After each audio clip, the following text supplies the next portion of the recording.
Hi, and welcome to Community Newspapers. My name is Raquel Regalado, and I'm usually sitting in another chair. But today we're going to be talking about a very important topic for those of you that have questions regarding what's happening in Cuba. What is Cuba Decide? Today we're going to be answering those questions for those of us who haven't been raised, particularly in this environment. And with that, I would like you to welcome Rosa Maria Paya.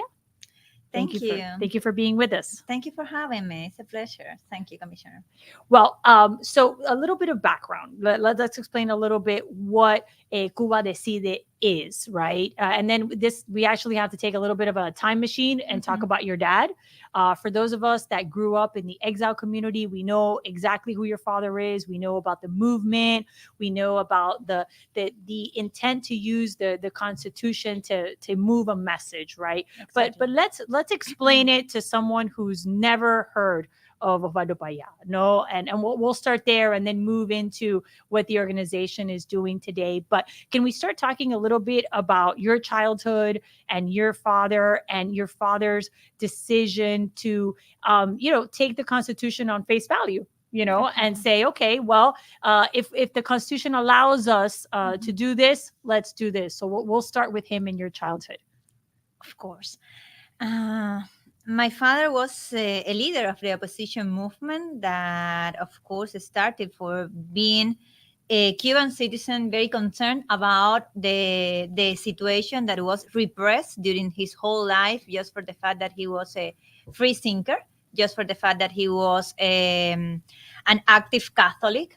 During his childhood and first youth, he was sent even to forced labor camps at the age of 16 years old, just because he was somehow a leader in his school and because he had a religious belief. With all that background in the late 80s, when the Soviet Union was collapsing, he created the Christian Liberation Movement, which is not a religious movement, but it's inspired in the Christian humanism.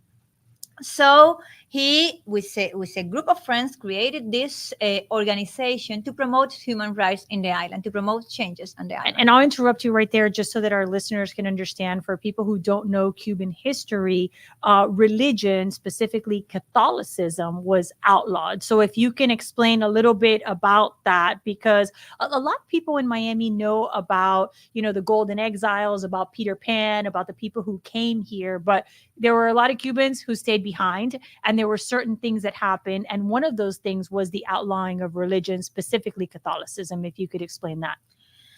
Yes, I mean, communism is against any kind of alternative expression, and religious expression is a very dangerous one for them, because when everything else is closed, when you cannot go to a free school, when you cannot listen to a free press, when you cannot share freely your expressions, churches and community religions became the kind of a space in which people could still be somehow themselves. And that's something that the Cuban communist regime knew very well. So they repress, persecute all kind of religious expression, especially Catholic Church, because it was and it is the most strong institutional entity in the island, independent from the regime. So from the 60s to right now, the Cuban regime have been persecuting priests, nuns, and laicos across the whole island.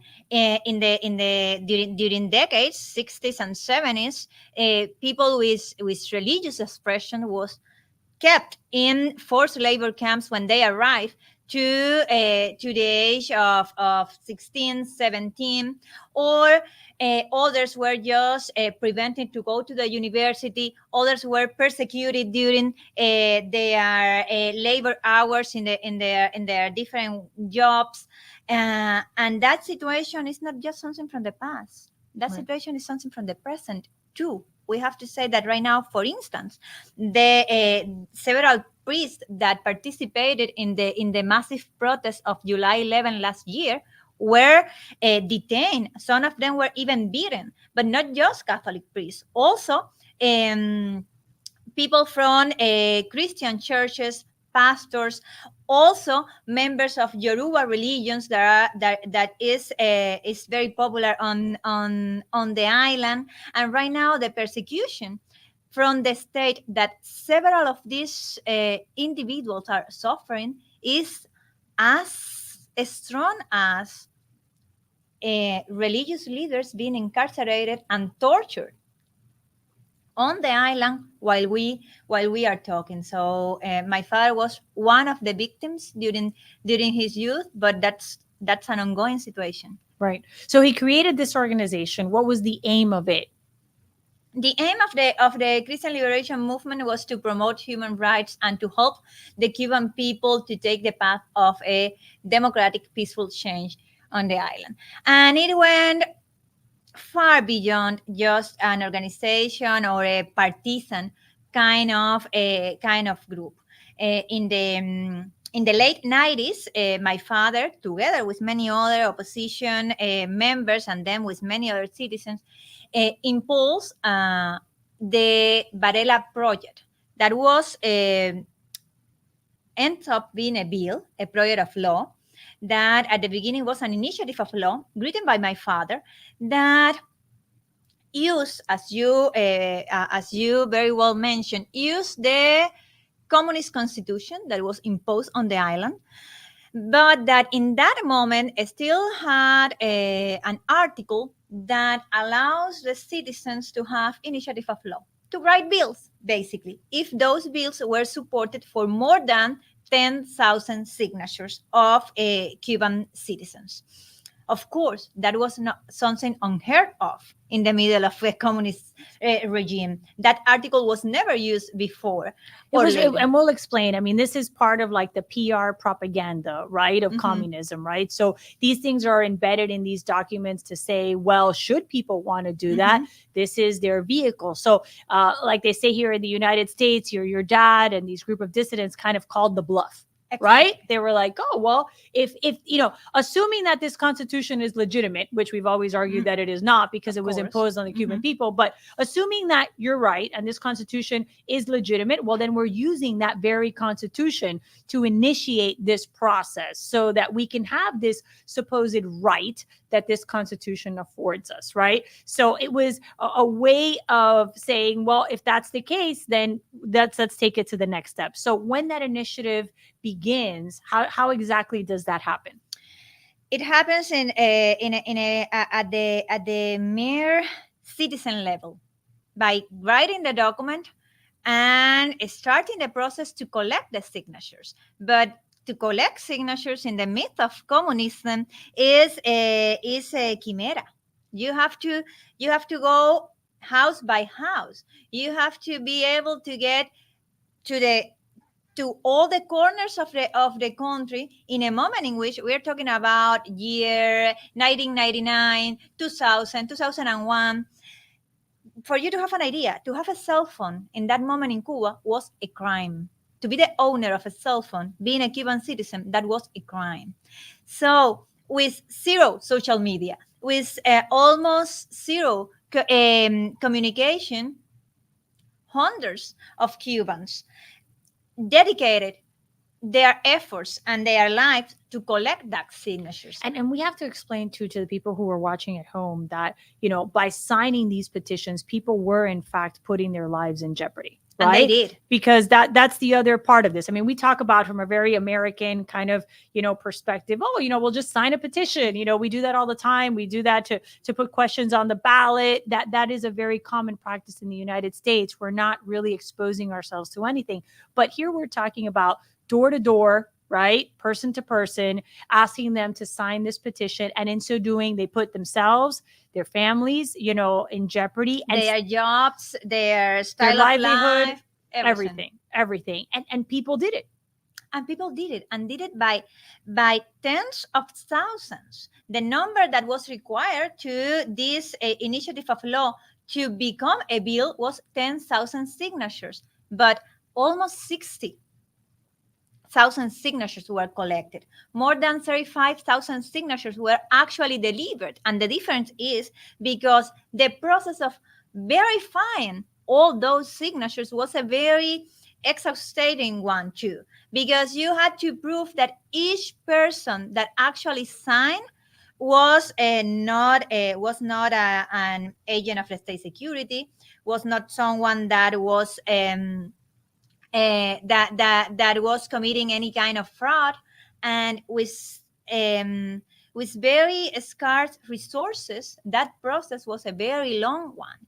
And on top of that, you have to add the repression that the collectors of those signatures suffer. People that went, I don't know, to a very far away region in the island, in the mountains, to collect signatures. And when they returned in the travel to Havana, they were beaten by the police, by the state security. The signatures were robbed. And then that same guy, after being out of prison, returned to the mountain to collect those signatures again.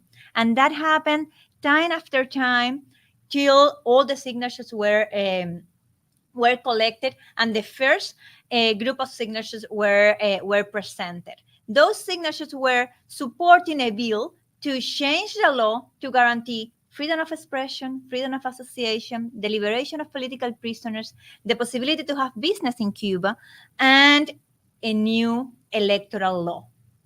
And also the petition for a national referendum. All these changes on the law should be submitted to the will of the people.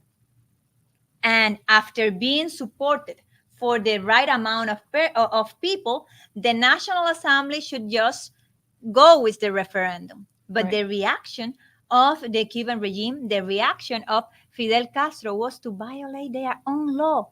So first, so let's explain to the people at home. So the first step was to repress the people who were getting the signatures, right? So phase one was, just basic, typical Cuban repression, right? We're going to prevent people from getting the signatures, and then we don't have to deal, right, with the hypocrisy of it.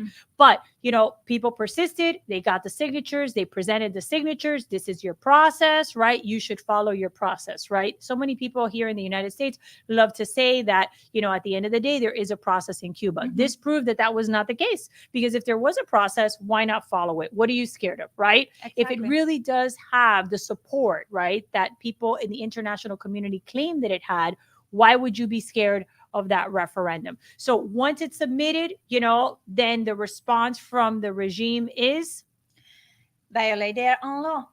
They didn't went with the referendum. They didn't even discuss the bill on the National Assembly, and instead of that, they arbitrarily changed that imposed constitution to make the ruling role of the Cuban Communist Party and the socialism in the economic system irrevocable. They actually wrote the word irrevocable after communist system on the constitution, and tried to close the constitution to the strategy that my father was using, that was actually use the system to change the system. Right. Of course, that was illegal in a way. That was anti-constitutional. That was arbitrarily. That was a mockery to all the citizens that signed the Varela project. But they have the total power, and they use it in that way. But it did prove what a lot of Cubans in exile and in Cuba were saying, that this was a farce, that this constitution was a farce, right? That the claim of legitimacy, the claim of some chosen, path was in fact a farce, that this was nothing more than a dictatorship. That's all. And beyond that, it proved that the Cuban people had the resolution to change that system and to take the risk that was necessary to change it.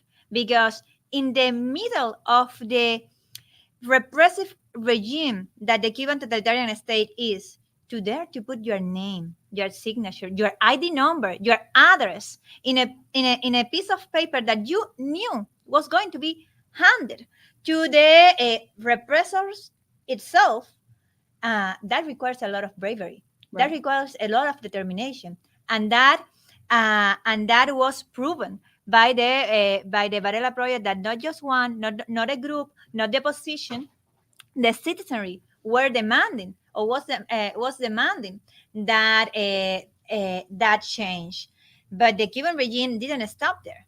The Cuban regime arbitrarily changed their own law to try to prevent those changes to happen, but also began a much more aggressive, repressive wave against Well, all the clearly there was a collectors. movement. Clearly there was a movement, right? So Exactly. now there was the need to squash that movement and to make an example of the people that had participated in this. Because one of the things that we try to explain to people when we talk about, the repression in Cuba is that it has all these moving parts. It has an escape valve, which is exile, right? Where people, get to a point where they leave and they go to do this work somewhere else. And then the people that stay, what are their options, right? And what is the repression that they have to deal with day to day? So if you can explain a little like that wave of repression, kind of the effect, of the Varela project, and how your father also was at the center of that. Yes. All his friends, all the leaders of the Valera project, but him, went to jail a few months after the first delivery of signatures. In a process that was then known as the Black Spring, and that ended up with the incarceration of at least 75 um, uh, well-known Cuban dissidents, and the repression then continued against those that were part of the movement or just signed the Varela project. So we go leaders, well, first we had the people who were collecting the signatures, then we go leaders, people who were collecting the signatures, and then everybody who signed. and then and then they killed my father. Right. In July 2012. Right. And I know that's difficult to talk about, but I think it's important for people to know exactly what happened to your dad, because I think at that point, in terms of the movement and the after effects, it became very clear, what the end result was, and that triggered a series of other things. So if you could tell us a little bit about how your father was killed. I think that there are several Versions. factors. Right. No, well, There's the truth is just is only one, and all the facts that are confirmed by international organizations confirm that my father and my dear friend Harold Cepero, they were both killed by the Cuban regime in July 22nd, 2012.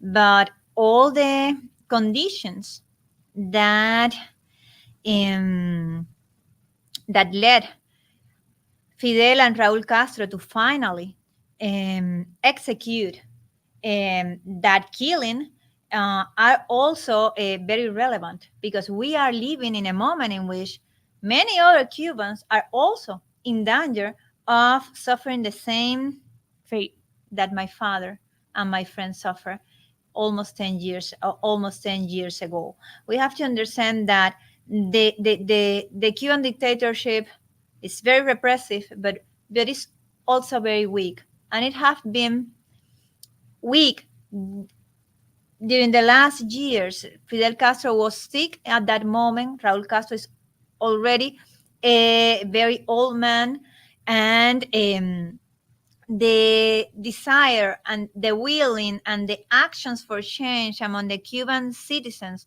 are increasing and increasing and increasing, and have been increasing for the last years, so that the Cuban regime tries to annihilate any viable alternative to what they are and what they represent. And that was my father.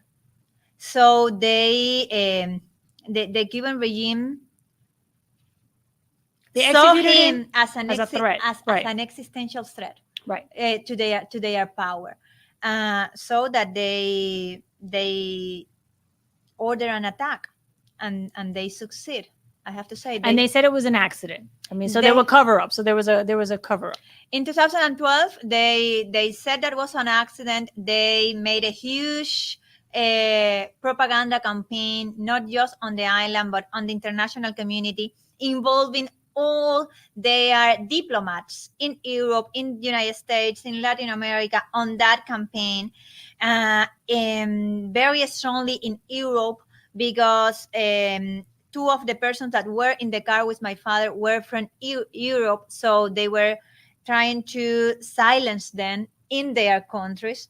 But I believe that 10 years afterward, is very clear that the propaganda effort that the Cuban regime made to try to disguise their crime as an accident has failed. There are at least two major publications. The first one is the one regarding the Human Rights Foundation report, that is a compilation of all the confirmed facts about the attack, and that concludes that it was a killing and a state assassination.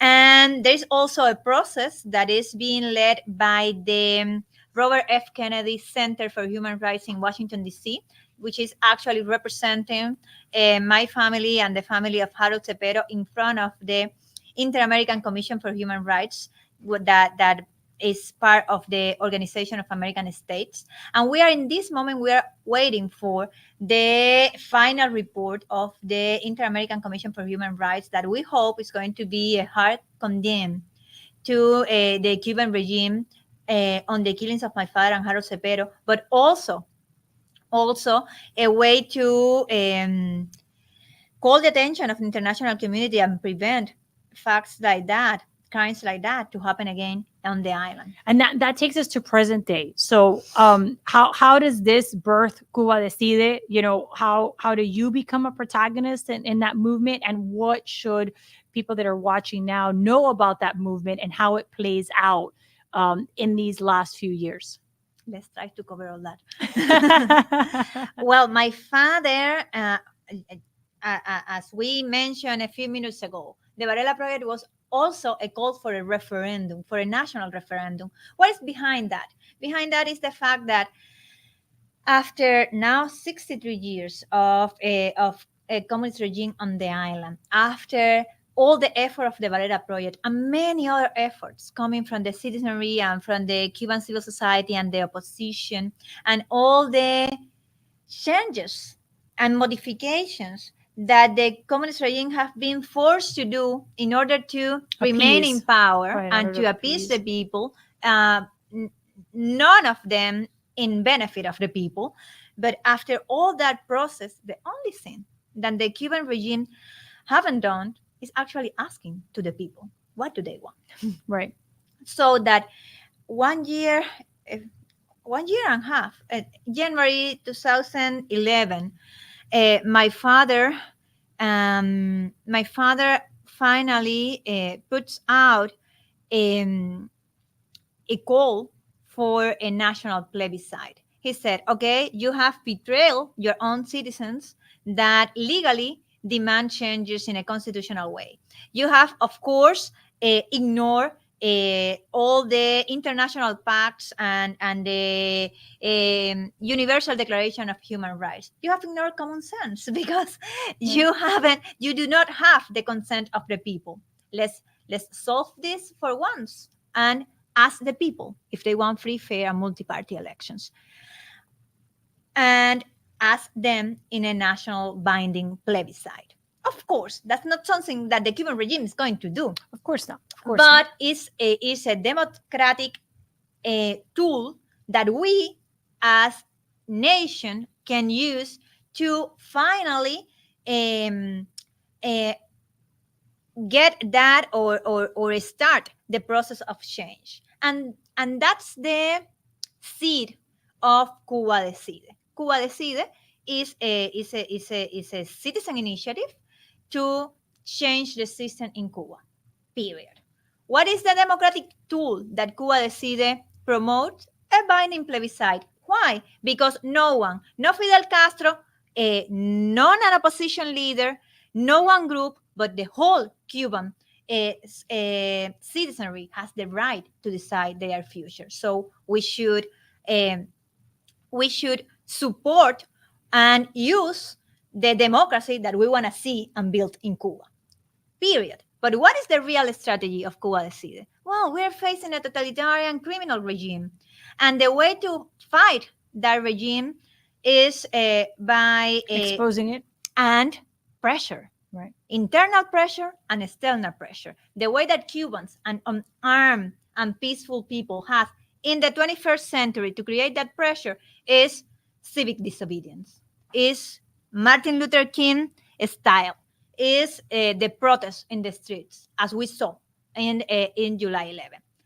But we do not only need the internal pressure. It's not enough with thousands of Cubans on the streets. We also need Cubans outside, and we need the international community. So what is Cuba Decide? It's a campaign that moves a network of activists and citizens and members of religious communities and members of the civil society and LGBT activists, everyone together for the change of system inside the island, but the same thing with the Cuban exile that is a diaspora that is not only in Miami, it's in the whole world. It's worldwide. And the international community, because the Biden administration has a role to play. The Latin American countries have a role to play. European countries have a role to play. And we need all those actors pushing in the same direction in order to create the amount of pressure that we have to create over those criminals that are in power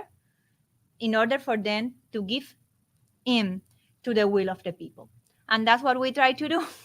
Well, before we run out of time, one of the things that those of us in exile really appreciated from the demonstrations that we saw in Cuba last year was that the new man that was created, by the regime, it was that new man who was demanding change. There is a second and third generation of Cubans on the island that didn't make this quote unquote choice, right? That the regime says was made. So from a generational perspective, right? You've carried on your father's torch. A lot of Cubans in exile, like myself, have never been to Cuba. We are Cuban by culture, right? But not we haven't physically been in the islands, although we say that we have marinated in that trauma because we have been raised talking about this every day, and watching our families back home. What message do you want to share with them in terms of how they can participate and be part of this broader conversation? Yeah, I have a group of friends, actually, Abre Camino Collective. I encourage you guys to research on them, on that group of artists. They call themselves ABC, American-born Cubans. And for all those American-born Cubans and all those Americans that also want the freedom of Cuba, there are a lot of things that you can do. And the first one is spread the word. Make everybody understand that the Cuban people is fighting for their rights and that this is the crucial moment to fight for it. And that pressure is already being built, and it's being built by the Cuban people inside the island at the highest possible risk, which is the life itself. So we, out of the country, we have the responsibility of pushing, for instance, the Biden administration and other countries in the world to act in solidarity with that people. How? Well, by, for instance, sanctioning and raising the cost of the repression inside the island. How? With targeted sanctions against the members of the Cuban regime that are sending to jail right now at least 1,000 political prisoners. While we talk, there are more political prisoners in Cuba than in the rest of the Americas altogether, including Nicaragua and Venezuela, people that have been tortured. Okay, the guys that are sending those innocent Cubans to jail should have consequences. And the government in the United States has the possibility to impose those consequences, as other governments in the region that also needs to participate. You can also involve in a grassroots level. We need a lot of volunteers. You can always find us in Cuba Decide, which is Cuba Decide .com, and sign there your name, and be ready to move and to participate in activities that goes from advocacy to fundraising to humanitarian help being sent to the island, especially to the family of the political prisoners. It's time to act, and there are many ways to get involved. Please contact us through our social media, also in all the platforms we are. Cuba Decide, or you can just contact me directly, Rosa Maria Paya, also in all the platforms. The last question, why the sense of urgency now? Part of the problem that we have is that we've been talking about the Cuba issue since before you and I were born, right? And a lot of people see this as an insular Cuba problem.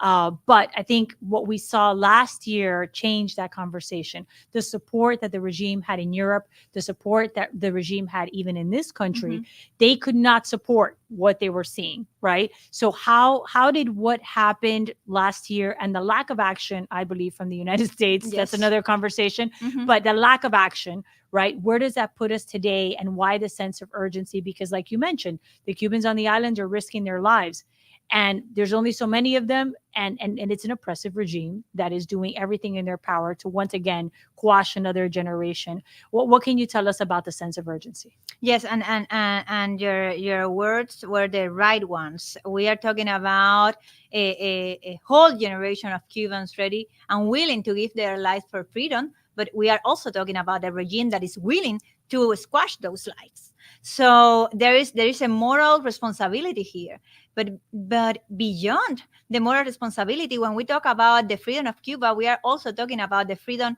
in the United States. We are also talking about national security. We are also talking about peace in the whole region. Just to give you an example, if you check what are the last statements and actions of the Cuban regime on Ukraine, you are going to find that the Cuban regime is supporting Russia.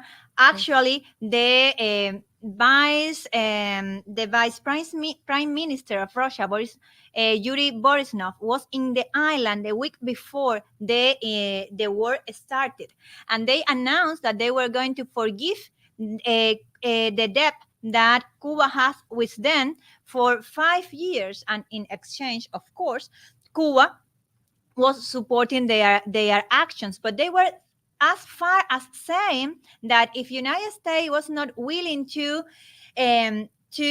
accept the conditions of Putin, they could go and deploy military troops, Russian military troops on the island. Something that, by the Right. way, we have seen before. Right. It's a second Cold War. Exactly. And that it's a second Cold War. And for people, who are not aware of that, one of our concerns is, and always has been, in terms of national security, right? We're talking about 80 miles, from the United States. How could this exist 80 miles, from the United States? And we talk about Gitmo, we talk about, the Platt Amendment. We can go on and on about, the proximity and the danger to national security. But I think we're out of time. I wanted to thank you, Rosa Maria, for your advocacy, for your time. Can you mention the social media platforms so that folks can follow you? You mentioned the website so that they can sign up. Yeah. And again, some of us are we say that we were born in America, made in America with Cuban parts, but this is not just for Cubans. This is a much broader conversation. And I would like to see the same outrage, right, that we're seeing with Ukraine, applied to Cuba, because again, we're talking about a nation that wants its sovereignty, that wants its independence, and we're talking about a nation that hasn't been allowed to have that conversation, and that's what Cuba Decide is about. It is, and at the end of the day, it's the same fight, and it's the fight, and I truly believe this. It's a fight between good and evil, and now we not only have this urgency and this moral responsibility, we have a real possibility to succeed. We have to use it. So the invitation is there. Wonderful. Wonderful. Well, Thank you so much. no, my pleasure. And we hope that you'll visit the website and learn a little bit more about this concept of self-determination for the Cuban people. Thank you for watching us here on Community News.